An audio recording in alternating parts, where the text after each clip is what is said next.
vous avez une opportunité d'acquérir une nouvelle société. Donc soit c'est votre première société, déjà vous vous lancez dans un business, ou alors vous avez déjà une société ou des sociétés, mais vous n'avez pas envie de greffer un emprunt sur le dos, vous voulez isoler vos affaires, vous avez envie de partir sur quelque chose de bien séparé. Alors, imaginons que vous achetez votre société à titre personnel, vous allez faire un emprunt. L'emprunt va occasionner des intérêts d'emprunt qui vont être non récupérables au niveau de la matière fiscale, c'est-à-dire que c'est une charge qui ne sera pas déductible. Ça, c'est le premier inconvénient, vous perdez l'intérêt de l'emprunt.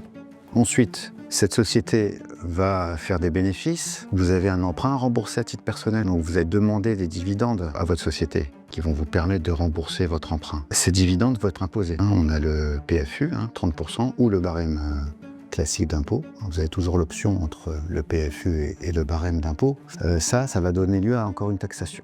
Donc, pour éviter ces deux problèmes, donc la perte de l'intérêt d'emprunt et cette charge fiscale de dividendes qui vont donc atténuer la rentabilité de votre investissement, donc on a une solution qui va être le LBO. En quoi consiste le LBO? On va vous créer une holding qui, elle, va emprunter et qui, elle, va acheter des titres de participation de cette société cible. L'avantage de ça, c'est que l'emprunt, étant donné qu'il est logé dans une société AIS, on va pouvoir récupérer la charge fiscale correspondant à la déductibilité des intérêts d'emprunt. Deuxième avantage, c'est que les dividendes qui vont remonter à cette holding qui va permettre le remboursement de l'emprunt, ces dividendes ne vont pas être imposés, sauf une quote-part de frais charge de 5%, si bien que le dividende va remonter chez sa société mère pour pouvoir rembourser l'emprunt sans imposition. Ces 5% de frottement peuvent être atténués à 1% si on fait une option d'intégration fiscale entre la mère holding et la FIP. Donc l'avantage est tout trouvé puisqu'on va pouvoir rembourser notre emprunt sans être fiscalisé de cette remontée de dividendes. Une fois que l'emprunt sera remboursé au niveau de la holding